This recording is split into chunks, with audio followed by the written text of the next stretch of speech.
प्रथमे टिके गोमातांकर कीर्तन करिबा। जय गो माता जय गोपाल,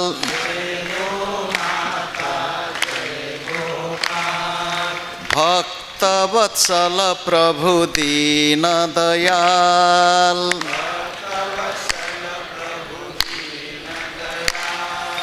जय गो माता जय गोपाल,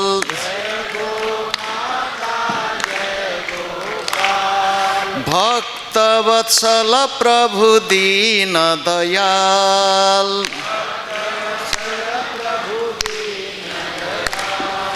जय गो माता जय गोपाल,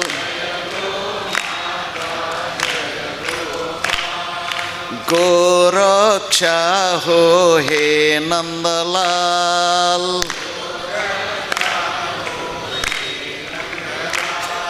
बोल गो माता की, अखिल गोवंश की, श्री जगन्नाथ महाप्रभु की, श्री सद्गुरु भगवान की।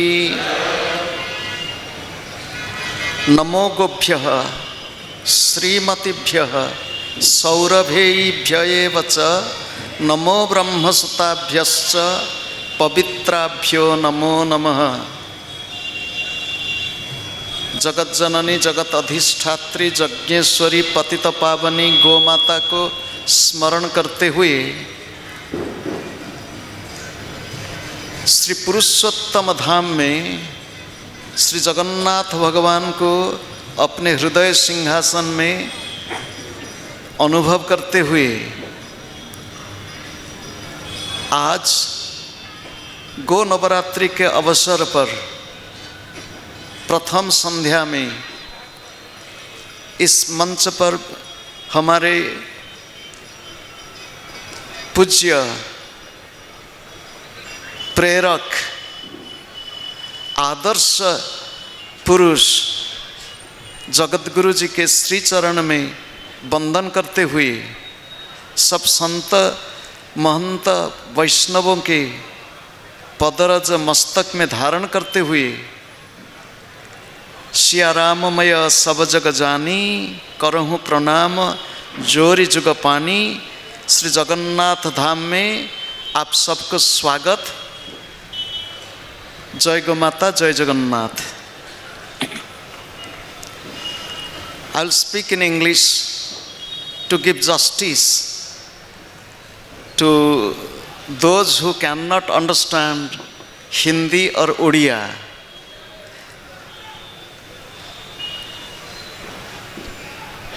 Few years ago, I was invited to teach in Central Missouri State University in the Department of Religious Studies. The students were American. They were studying Hinduism, and they asked me, why do the Hindus call cow as the mother? I asked them, how many mothers do you have? They replied, we have one mother. I told, we the people of India who believe in Vedic culture have many mothers. They looked at me out of curiosity, and I told them, India is the country where we worship God as mother. We love the scriptures as mother, Shruti Bhagavati, Gita, Mata. Our mantra is also mother, Gayatri mantra. The earth is mother, Dharitri.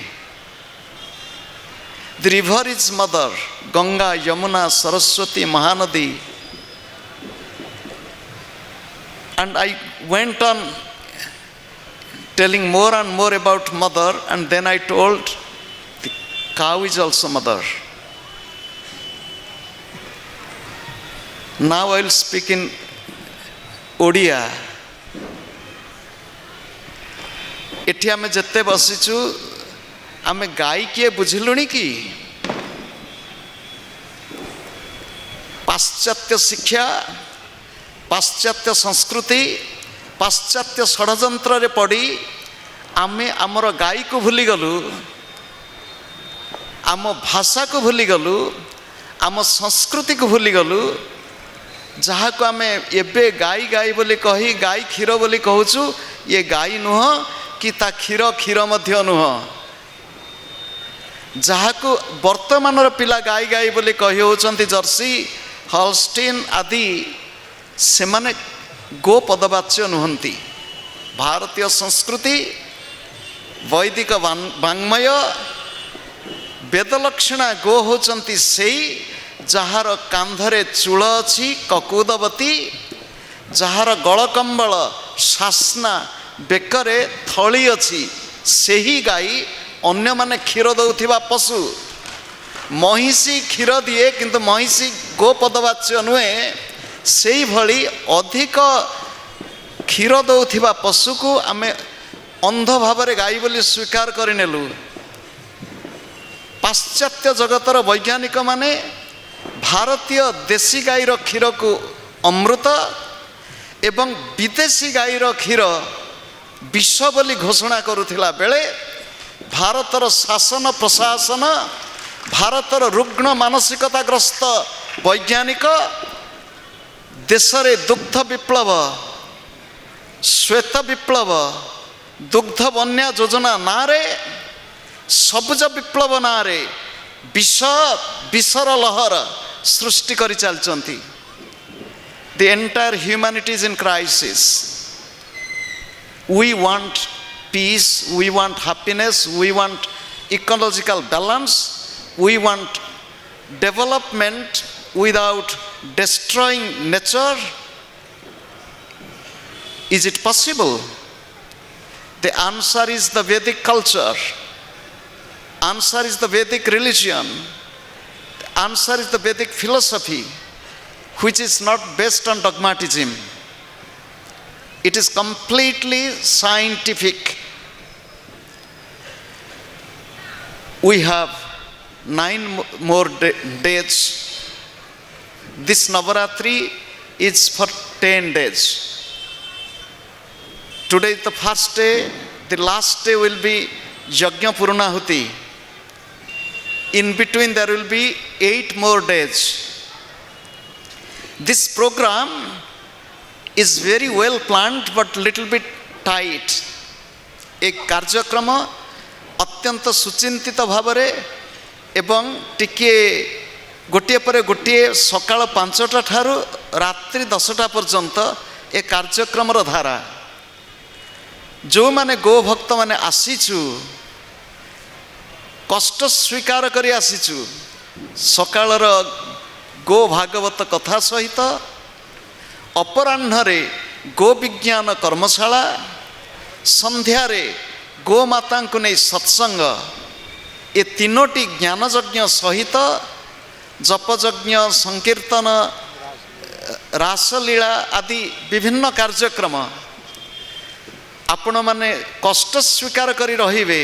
देखंतु प्रकृतिर प्रतिबंधक सत्वे आपण माने श्रद्धा नहीं करी एठिक आछंती से श्रद्धा पाई मो निज हृदय आनंद रे भरी जाउची किंतु से आनंद प्रकृत आनंद नुह जे पर्यंत आम हृदय रे गो भक्ति गो सेवा गो आधारित कृषि गो विज्ञान गो आधारित आयुर्वेद पंचगव्य आकु आमे निज जीवन रे स्वीकार न करू भाषण द्वारा ए देश बहुत पछकु चली जाइछि। प्रतारणा रे आमे समस्ते प्रतारित ए प्रवंचना को आमे स्वीकार करिबु नाही। गाँ गहलरू आसीथिबा गो भक्त गो सेवक आपण मानक मोर करबद्ध निवेदन एठू फेरी गला परे निज हाथ तो आपण गो सेवा करुचंती गो आधारित कृषि प्रत्येक घरे घरे हब ରାସାୟନିକ ସାର କୀଟନାଶକ ଔଷଧକୁ ଦୂରେଇ ଦେବୁ। ଏଇଠି ବସିଛନ୍ତି ଶ୍ରୀଯୁକ୍ତ ଧର୍ମେନ୍ଦ୍ର ପ୍ରଧାନ। ରାସାୟନିକ ସାର କୀଟନାଶକ ଔଷଧ ଦ୍ୱାରା ଏ ଦେଶରେ ଯେତିକି କ୍ଷତି ହେଇ ଚାଲିଛି, ଏ ବିଷ ବଳୟରେ ପ୍ରକୃତି ଯେଭଳି ଭାରାକ୍ରାନ୍ତ, ତାକୁ ବଦଳେଇ ଦେବା ପାଇଁ ସାମର୍ଥ୍ୟ ଭାରତୀୟ ଦେଶୀ ଗୋବଂଶର ଅଛି। ଦେଶୀ ଗୋବଂଶର କ୍ଷୀର ଅମୃତ ତ ସମସ୍ତେ ଜାଣୁ, କିନ୍ତୁ ଗୋମୂତ୍ର ଗୋମୟ। ଆଜି ଗୋବର୍ଦ୍ଧନ ପୂଜା, ଜଣେ ସନ୍ଥ ସେ ତାଙ୍କର କଥା ପ୍ରସଙ୍ଗରେ କହୁଥିଲେ ଗୋବର ଧନ, ଗୋବର୍ଦ୍ଧନ। ଗୋମୟେ ବସତେ ଲକ୍ଷ୍ମୀ। ଗାଈ ଗୋବରରେ ଯଦି ଲକ୍ଷ୍ମୀ, ତାହେଲେ ସେ ଗୋବରକୁ ହତାଦର କଲୁ କେମିତି? ଏ ଗୋବରର ପୁନଃ ମୂଲ୍ୟାଙ୍କନ, ଗୋବରର ପୁନଃ ବିଶ୍ଳେଷଣ, ଗୋବରର ପୁନଃ ପ୍ରୟୋଗ, ପଞ୍ଚଗବ୍ୟ ପ୍ରାଶନଠୁ ଆରମ୍ଭ କରି ଚାଷ ପର୍ଯ୍ୟନ୍ତ ସବୁଠି ଗୋବର। ଅତ୍ୟାଧୁନିକ ବିଜ୍ଞାନ ତାର କୌଶଳ ପ୍ରୟୋଗରେ ଗୋବରରୁ ବିଭିନ୍ନ ଉର୍ଜା ଶକ୍ତି ମଧ୍ୟ ଉତ୍ପାଦନ କରାଯାଇପାରିବ। ଏ ବିଷୟରେ ଚିନ୍ତନ, ଏ ବିଷୟରେ କେବଳ ଚିନ୍ତନ ନୁହଁ, ତାକୁ କାର୍ଯ୍ୟରେ ରୂପାନ୍ତରିତ କରିବା ପାଇଁ ପ୍ରଚେଷ୍ଟା। Indian culture has given few beautiful things to the whole world. The first is the practice of universal family, Vasudhaiva Kutumbakam. Vedic religion teaches the whole world is one. We belong to one family. Vedic culture teaches Sarvam Brahmamayam Jagat, presence of divinity in all. Vedic philosophy has taught to stay healthy, disciplined through practice of yoga. Vedic culture teaches to use Ayurveda to live joyful life. Vedic culture teaches vegetarian food. We have come to Puri. Lord Jagannath accepts Mahaprasad, which is prepared in a very typical way. You will get the taste of Mahaprasad. Vedic culture teaches to love each living being, but the cow the most. The cow is not an animal. The cow is mother. The cow is not the mother of the Hindus. Cow is the mother of humanity. Cow is the mother of creation. Cow is the mother of culture and civilization. I welcome the Western lovers of mother cow, and I will tell 2 sentences in Odia, then I will finish my talk. ଭଗବାନଙ୍କର ଗୁରୁଦେବଙ୍କର କରୁଣାରୁ ଆମେରିକାର Texas ରାଜ୍ୟରେ ଏକ ଛୋଟିଆ ଗୋଶାଳା ସ୍ଥାପିତ ହୋଇଛି, ଯେଉଁଠି ଭାରତୀୟ ଦେଶୀ ଗୋବଂଶ, ସେଠି 2ଟି ଛଡ଼ା, ଗୋଟିଏ ଅଣ୍ଡିରା ବାଛୁରୀ ଯେ ଷଣ୍ଢ ହେବ ଦେଶୀ, କାନ୍ଧରେ ଚୂଳ ଥିବ, ବେକରେ ଗଳକମ୍ବଳ ଥିବ, ସେଇଭଳି ଗାଈ ସେଠି ଅଛନ୍ତି। ଯେତେବେଳେ ସେଠି ଗାଈ ରଖିବାକୁ ଚିନ୍ତା କଲୁ, ସେତେବେଳେ ସେଠିକା ଲୋକଙ୍କୁ ପଚାରିଲୁ ଏଠିକା ଗାଈ କ'ଣ ଖାଆନ୍ତି? କାହିଁକି ନା ଏଠି ଆମେ ଚୁନି ଚୋକଡ଼ ଦେଉଛୁ, ଏଠି ଆମେ ଅନ୍ୟାନ୍ୟ ଖାଦ୍ୟ ଦେଉଛୁ, ନଡ଼ା ପାଳ ଦେଉଛୁ। ସିଏ କହିଲେ ଆମର ଏଠି ଗାଈ ତ କିଛି ଦେଉନୁ। ପଚାରିଲୁ ତାହେଲେ ଗାଈ କ'ଣ ଖାଇବେ? କହିଲେ ଗାଈ ଖାଲି ଘାସ ଖାଏ।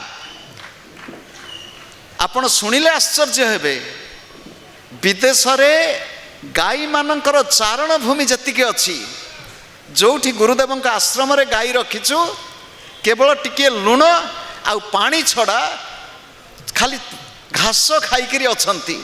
ସେ ଗାଈଙ୍କର ଗୋବର एठी आम गोबरठू अत्यंत उच्च मानर। आमे सबुदिन सकाळे गुरुदेव आश्रम एठी थिला बेले एबे विदेशी लोक देखिले आम सकाळु गाई मूत्र गोबर लगे गाई मूत्र आम गाधौचु। मत जड़े पचारे अच्छा गाई मूत्र गाधेले आपण अनुभूति कौन आपण निजे परीक्षा करंतु। गोमूत्र गोबर रे प्रत्येक दिन स्नान कले शरीर मन बुद्धि तार परिशुद्धि केमिति हुए। सेठी जो गोबर खाली घास चरुथिबा गाईर गोबर से गोबर जो सुगंधि गावह गुग्गुल गंधिका आ भारत वर्ष रे गाई मानकर चरिबा को जागा नाही। भारत वर्षर गाई माने वर्तमान सहर मुहा सहरर रास्ता घाट रे गली कंदीरे आ पुरी बड़दाण्डरे सेमानक कथा न कहले भल। सेमाने जहा कष्ट रे रहउछंती जाने अनुभवी अनुभव रे जहा हो आजिर प्रथम दिनर संध्यारे आउ अधिक किछि न कही श्री जगन्नाथ महाप्रभुଙ୍କ निकटरे एतिकी प्रार्थना आमे आजिकाली प्रेरणा दउछु समस्ते गोब्रती हवा। गोब्रती हवा अर्थ निज हाथ रे गोमातांकर सेवा निजर इष्ट देवतांकर पूजा आराधना पाई शुद्ध गव्य पदार्थ एवं निजर आहार पाई शुद्ध गव्य घृत गव्य दुग्धादि प्रयोग एवं से संकल्प आमर विश्वास श्री जगन्नाथ महाप्रभु जो दिन संपूर्ण रूपे गोव्रती हो जिवे से दिन ओडिशा कौन भारत कौन समग्र विश्व रे एक क्रांति सृष्टि हब एवं श्री जगन्नाथ महाप्रभु को गोव्रती करिबा पाई भूमिका आम समस्तंकर अच्छी आउ एठी जो सेवायत माने अछंती सेमानंकर मध्य दृढ़ प्रचेष्टा फल रे सेवायत मानंकर संकल्प शक्ति जगन्नाथंकर भक्त मानंकर संकल्प शक्ति जगन्नाथ महाप्रभुंकर प्रीति पाई आमे माने जदि संकल्प नहीं जिबा गाँ गाँ रु देशी गाईर घी संग्रह हो जिवो जगन्नाथ महाप्रभु गोव्रती हो पारिबे नाही। जगन्नाथ महाप्रभुंकर सकाळ अवकाश ठारू आरंभ करी राति रे पहुड़ पड़िबा पूर्वरु दही पखाल पर्यंत कौन आमे शुद्ध देशी गाईर क्षीर टिके दही टिके जोगे दे परिबा नहीं। ये कौन आमे एते हीनबीर्ज हो जाइछु। संकल्प शक्तिर अभाव भारत वर्षर जहाँ विकृति घटी भारत वर्षरे जहाँ अधोगति घटी आम मानक भितरे थिबा दैवी शक्ति ताको आमे विकास करिबा परिवर्ते आमर आहार विहार आचरण रे आसुरी खाद्य आसुरी विचार आसुरी शक्ति को स्वागत करुचु। मंदिर मध्यरे दैवी शक्तिर विकास परिवर्ते जदि असुर मानकर नृत्य हुए सेठी हब कौन आम मानक हृदय रे दैवी शक्तिर विकास घटू। गोमाता निकटरे श्री जगन्नाथ महाप्रभु निकटरे एतिकी प्रार्थना मैं प्रार्थना करता हूँ श्री जगन्नाथ भगवान को और गौ माता को हमारे अंदर में हृदय में गो भक्ति और हमारे मन में इच्छा शक्ति में दृढ़ता हम असंभव को संभव करने वाले हैं हम कर पाएंगे। ज़्यादा दिन नहीं हम यदि चाहेंगे अगली कई वर्षों में संपूर्ण भारत वर्ष में गोवंश सुरक्षित हो संपोषित हो संवर्धित हो शांति प्रेम से गोमाता आनंद से विचरण करे। गोमाता की शांति से विश्व शांति संभव है। इस तत्व को समझने के लिए राष्ट्र नेताओं को कुछ समय लगेगा। तो गोमाता के आधार पर कृषि हो वाणिज्य हो स्वास्थ्य रक्षा हो शिक्षा दीक्षा हो तो हमारी वैदिक संस्कृति पुनः प्रतिष्ठित हो जाएंगे। जय गो माता जय गोपाल वंदे धेनु मातरम।